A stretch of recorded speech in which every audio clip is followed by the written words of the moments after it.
Problem से solution तक, astro तक, know your fate. Hello everyone, कैसे हैं आप सभी। बहुत बहुत स्वागत है आप सभी का एस्ट्रो तक में। मैं हूं राखी मिश्रा और आज हम बात करने वाले हैं होलाष्टक के बारे में। होलाष्टक क्या होते हैं, होलाष्टक में ऐसी कौन कौन सी चीज़ें या शुभ कार्य हैं जो वर्जित हैं, या फिर ऐसी कौन सी चीज़ें हैं जो इस समय पे होलाष्टक में आपको ज़रूर करनी चाहिए। सबसे पहले बात करेंगे कि होलाष्टक शुरू कब से हो रहे हैं। तो इस साल होलाष्टक शुरू हो रहे हैं 27 फरवरी से। होलाष्टक हर साल फागुन माह की अष्टमी से शुरू होकर के फागुन की पूर्णिमा तक चलते हैं। होलाष्टक का अर्थ होता है होली से पहले के 8 दिन, लेकिन इस बार ये होलाष्टक 9 दिन के रहेंगे और होलाष्टक शुरू हो रहे हैं 27 फरवरी से। होलाष्टक होता क्या है, होलाष्टक लगेगा इस साल 27 फरवरी से। और होलाष्टक में हम कोई भी शुभ कार्य वर्जित क्यों होता है, तो इस समय पे होलाष्टक के समय में हिरण्यकश्यप ने अपने पुत्र प्रहलाद को बहुत कष्ट दिए थी, बहुत यातनाएं दी थी, क्योंकि वो विष्णु भक्त था और हिरण्यकश्यप चाहते थे कि वो विष्णु भक्ति छोड़ करके हिरण्यकश्यप के नाम का जप करें, लेकिन भक्त प्रहलाद ने उनकी बात नहीं मानी और इसी कारण से हिरण्यकश्यप ने भगवान विष्णु के भक्त प्रहलाद को बहुत ही कष्ट दिए, बहुत यातनाएं दी। और जब किसी भी यातना से भक्त प्रहलाद की भक्ति नहीं टूटी तो आखिर में उन्होंने अपनी बहन होलिका से कहा कि वो भक्त प्रहलाद को लेकर के अग्नि में बैठ जाएं, लेकिन अग्नि भी भक्त प्रहलाद का कुछ नहीं बिगाड़ पाई, क्योंकि जिसकी रक्षा खुद भगवान श्री हरि विष्णु करते हों तो उसकी कोई अग्नि क्या बिगाड़ेगी। तो इसी कारण से होलाष्टक के समय पे किसी भी शुभ कार्य को नहीं करना चाहिए।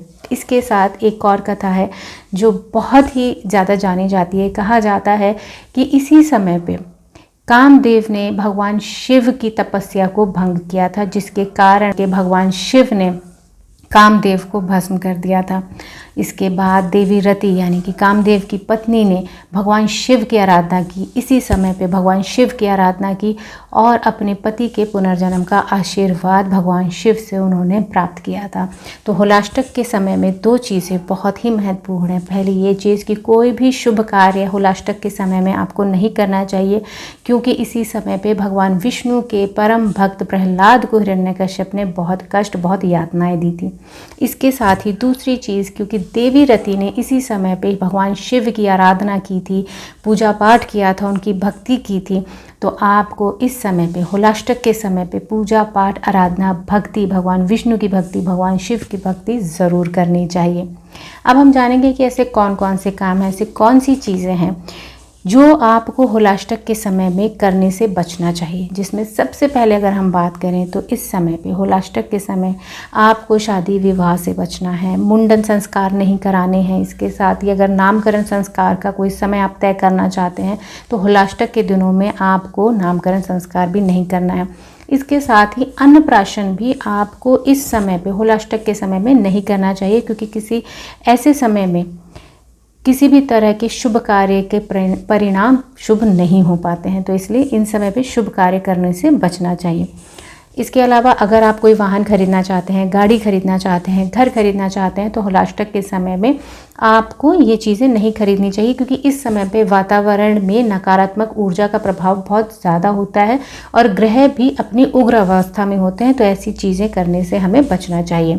इसके साथ ही अगर आप अपने नए घर का कंस्ट्रक्शन करना चाहते हैं तो आपको नए घर का कंस्ट्रक्शन भी होलाष्टक से लेके पूर्णिमा तक के दिनों को बचाना चाहिए। होली के बाद ही आप अपने नए घर का कंस्ट्रक्शन शुरू करें। अगर आपने नया घर खरीद लिया है और रजिस्ट्री करानी है तो उसके लिए भी आप होली के बाद ही कोई समय, कोई तिथि, शुभ तिथि निकाल करके अपना रजिस्ट्रेशन कराएं। अब अगर हम बात करें कि इस दिन में खास तौर पे अगर बहू और बेटी की विदाई होलाष्टक के समय पे कभी भी नहीं करनी चाहिए, या तो होलाष्टक से पहले या फिर होली के बाद ही। आपकी घर में अगर बहू बेटी आए हुए हैं तो उनको होली के बाद ही विदा करें। अब हम बात करेंगे कि होलाष्टक के समय पे आपको ऐसी कौन सी चीज़ें हैं जो ज़रूर करनी चाहिए, और जिसमें सबसे पहले एक ही बात आती है, वो है भक्ति, वो है आराधना। इन समय में आपको श्री हरि विष्णु के मंत्रों का जप ज़रूर करना चाहिए। आपको श्री हरि विष्णु के विष्णु सहस्त्र नाम का पाठ ज़रूर करना चाहिए। मंत्र की अगर हम बात करें तो आप ओम नमो भगवते वासुदेवाय इस मंत्र का जप ज़रूर कर सकते हैं। मंत्र की संख्या 108 होनी चाहिए। आप चाहें तो इससे ज़्यादा भी मंत्र जप कर सकते हैं। इसके साथ ही इस समय पे पूर्णिमा के समय पे ख़ास तौर पे आपको चंद्रदेव और इसके साथ ही माँ लक्ष्मी की आराधना ज़रूर करनी चाहिए। होलाष्टक के समय में अमाल की काशी यानी कि रंग भरी काशी भी आती है, तो इस समय में आपको श्री हरि विष्णु के भजनों के साथ, उनके कीर्तन के साथ, उनकी आराधना के साथ साथ भगवान शिव की आराधना भी ज़रूर करनी चाहिए। इसके साथ ही आपको ये जो नकारात्मक ऊर्जा का प्रभाव होता है, ग्रह उग्र अवस्था में होते हैं, उसके लिए आपको क्या करना चाहिए, इस समय में आपको श्री कृष्ण की आराधना ज़रूर करनी चाहिए। आपको श्री कृष्ण को इस समय पे, होलाष्टक के समय पे गुलाल, अबीर, रंग अर्पित ज़रूर करना चाहिए, उन्हें ज़रूर भेंट करना चाहिए। इससे भगवान श्री कृष्ण का, श्री हरि विष्णु का आशीर्वाद भी आपको प्राप्त ज़रूर होगा। अमाल की काशी के दिन भी आपको भगवान शिव, माँ पार्वती को गुलाल भेंट ज़रूर करना चाहिए। इससे आपके जीवन में आ रहे कष्ट भी दूर होते हैं। तो इस समय पे जो होलाष्टक का समय है, आपको 2 बातों का ध्यान रखना है कि किसी भी शुभ कार्य से आपको बचना है और इसके साथ ही आपको श्री हरि विष्णु और भगवान शिव की भक्ति करनी है, उनके मंत्र का जप करना है, जिससे आपके भी पुण्य फलों में बढ़ोतरी हो सके। तो ऐसी ही जानकारी के लिए आप सभी देखते रहिए एस्ट्रो तक। Thank you so much. आप सभी का दिन शुभ हो। एस्ट्रो तक ऐप पर आपको मिलेगा भविष्य से जुड़े हर सवाल का जवाब। डाउनलोड कीजिए एस्ट्रो तक ऐप और चुटकी में जुड़िए इंडिया के बेस्ट एस्ट्रोलॉजर से।